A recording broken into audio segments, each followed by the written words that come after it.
Washington was anything but calm as tensions flared in the hearing room during a sharp exchange between Rhode Island Senator Sheldon Whitehouse and Attorney General Pam Bondi. Make sure you subscribe right now so you never miss these critical breakdowns. Whitehouse. Thank you, Chairman. Ms. Bondi, good morning.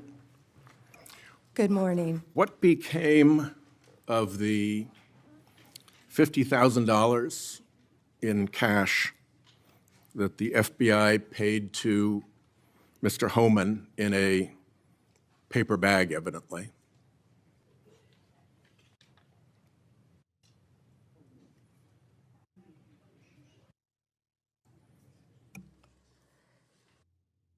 Senator, as Deputy Attorney General Todd Blanche recently stated, the investigation of Mr. Homeman was subjected to a full review by the FBI, agents, and DOJ prosecutors. They found no credible evidence of any wrongdoing. And that was not my question. My question was, what became of the $50,000 in cash that the FBI delivered, evidently in a paper bag, to Mr. Homeman? Senator, I'd look at your facts. Are you saying that they did not deliver $50,000 in cash to Mr. Homeman? Senator, as recently stated, the investigation of Mr. Homeman was subjected to a full review different question. by the FBI agents, That's a by different Department question. of Justice prosecutors. They found no evidence of wrongdoing. That's a different question. What became of the $50,000? Did the FBI get it back? Mr. Whitehouse, Senator Whitehouse, you're welcome to talk to the FBI. The report to you, can't you answer this question? Senator Whitehouse, you're welcome to discuss this with Director Patel. Did Homeman keep the $50,000? As Deputy Attorney General Todd Blanche recently stated, the investigation of Mr. Never mind. Homeman I can was see I'm not going to get a a straight full answer from you review to a very simple by question. the FBI agents and the DOJ.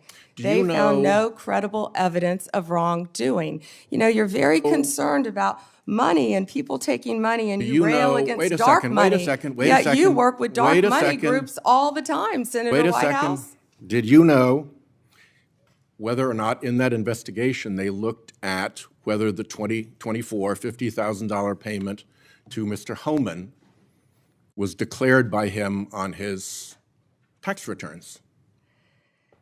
Senator, I would be more concerned if I were you when you talk about corruption and money that when you pushed for legislation that would subsidize your wife's company.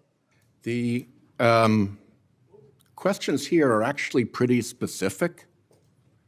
So having you respond with completely irrelevant far-right internet talking points really is not very helpful here.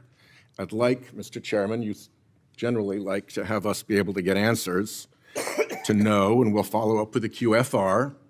And to the extent Patel wants to answer, that would be great as well. What happened to the $50,000? Did Homeman keep it? Did the FBI get it back? If he kept it, did he put it on his tax returns? Pretty simple questions. Homeman was the same guy who said there was a deal with Eric Adams. He said, if Adams doesn't come through, I'll be back. I'll be in his office, up his butt, saying, where the hell is the agreement we came to? Which brings us to the OPR investigation of prosecutorial misconduct by Emil Bovee, because he was also involved in that transaction. Yeah. What became of the OPR investigation of prosecutorial misconduct by Emil Bovee? Yeah, Senator Whitehouse, to correct you for one moment, that would be the Honorable Judge Emil J. Bovee III to you. Not at the time of this. He was an employee of the Department of Justice. And what became of the OPR investigation? It's all pending litigation, misconduct? Senator. I can't discuss pending litigation nor personnel matters. OPR customarily publicly says when there's an investigation, and at the end of it, they provide a summary. Why can't you say whether there's an OPR investigation and whether, if it's concluded, there's a summary? Senator, I'm not going to discuss personnel matters. Even public ones? Senator, I'm not going to discuss personnel matters. So, Kash Patel told this committee that his grand jury testimony after immunization, after initially pleading the Fifth, was, and I quote, sealed by the Department of Justice. How and when and why was his testimony sealed, and by whom? Senator, I'm not going to discuss any testimony, especially testimony that could be sealed with you. No, the question is, was it or was it not sealed? Senator, I'm not going to discuss that with you. Well, he also said that he worked with the Department of Justice to have his transcript released publicly. How and when was his transcript released? Presumably, if he released it publicly, that's something you can discuss because it's public. Well, Senator, I believe you discussed that with Director Patel. And I'm asking you because he said the Department of Justice made this decision and you run the Department of Justice. I would refer that to Director Patel. Even though you run the Department of Justice and he testified that the Department of Justice released his transcript publicly. If it is released publicly, we will get you a copy, Senator, gladly. If, being a rather important word there, when your FBI director testified that that was a fact. Treasury compiles suspicious activity reports, referred to often as SARs, that DOJ receives automatically. Hundreds related to accounts of Jeffrey Epstein. How many of those Treasury SARs did you or Director Patel investigate? Senator, I'm not sure if you're concerned because you took money, I believe, did you, from Reid Hoffman, one of Epstein's closest confidants, not only once but twice in 2018 and 2024, if that's correct. But, Senator, did you ask Merrick Garland any of this over the last 4 years when he sat before you? This investigation has been going on. This investigation was closed. Did you ask Alex Acosta that? And Patel came to office, you said you would look into this. There were hundreds of suspicious activity reports. Some people would deduce from the fact that they are called suspicious activity reports that there might be suspicious activity. And yet you seem to have looked at zero of those suspicious activity reports involving Jeffrey Epstein accounts. Let me ask you something else. There's been public reporting that Jeffrey Epstein showed people photos of President Trump with half-naked young women. Do you know if the FBI found those photographs in their search of Jeffrey Epstein's safe or premises or otherwise? Have you seen any such thing? You know, Senator Whitehouse, you sit here and make salacious remarks, once again trying to slander President Trump left and right, when you're the one who was taking money from one of Epstein's closest confidants, I believe, I could be wrong, correct me, Reid Hoffman, who was with Jeffrey Epstein on multiple occasions. And the senator sitting right next to you tried to block the flight logs from being released.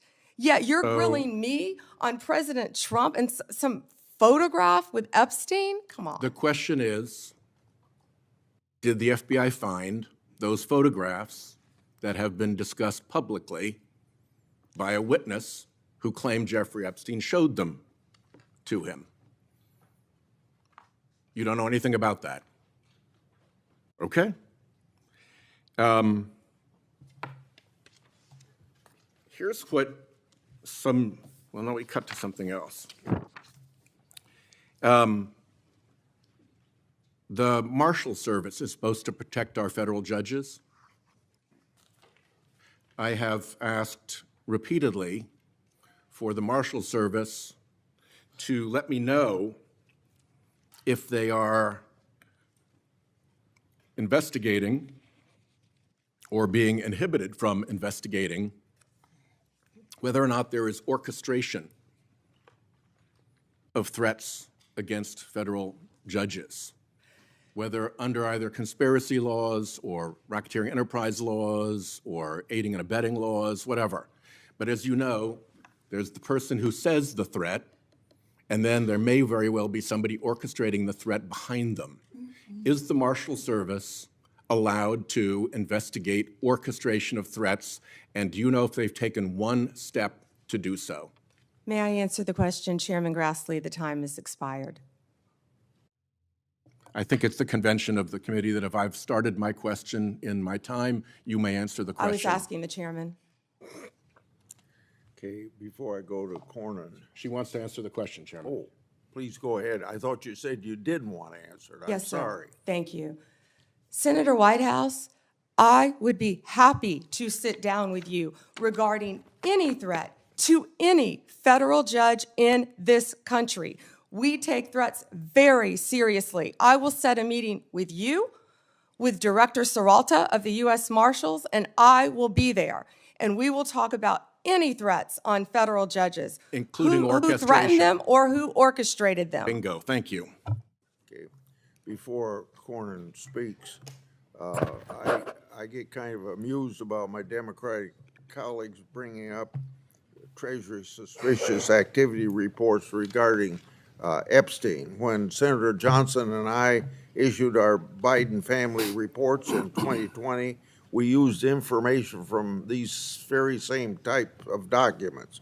And you know what? We were criticized by our Democratic colleagues for doing so, and for years they ignored the evidence of the Biden family criminality. What started as a straightforward question quickly turned into a back and forth that left one key issue hanging in the air. What happened to $50,000 in cash allegedly delivered by the FBI in a paper bag? The moment unfolded when Senator Whitehouse pressed Bondi about the reported $50,000 paid to Mr. Homeman. Rather than debating broad policy or political philosophy, Whitehouse narrowed in on a specific detail: the money itself. Not whether there was wrongdoing in general, not whether the investigation was fair, but what became of the cash. It was a question about chain of custody, about procedure, about whether federal funds were properly tracked. Bondi responded by referencing statements from Deputy Attorney General Todd Blanche, explaining that the investigation into Mr. Homeman had undergone a full review by FBI agents and Department of Justice prosecutors, and that no credible evidence of wrongdoing was found. But here is where the exchange became significant. Whitehouse clarified that he was not asking about the investigation's conclusion. He was asking about the $50,000. Did the FBI retrieve it? Was it logged into evidence? Did Mr. Homeman keep it? That distinction matters more than it might seem at first glance. In federal investigations, especially those involving cash, strict protocols are supposed to apply. Cash used in undercover operations, controlled payments, or informant activity is typically documented, tracked, and often recovered depending on the nature of the operation. If the money was part of a sting or investigative tactic, there should be a clear paper trail. If it was evidence, it should be cataloged. If it was returned or seized, that too would be documented. The public concern is not just about guilt or innocence. It is about process. This is why Whitehouse's persistence stood out. By repeating the question, he was highlighting a common tension in congressional oversight hearings.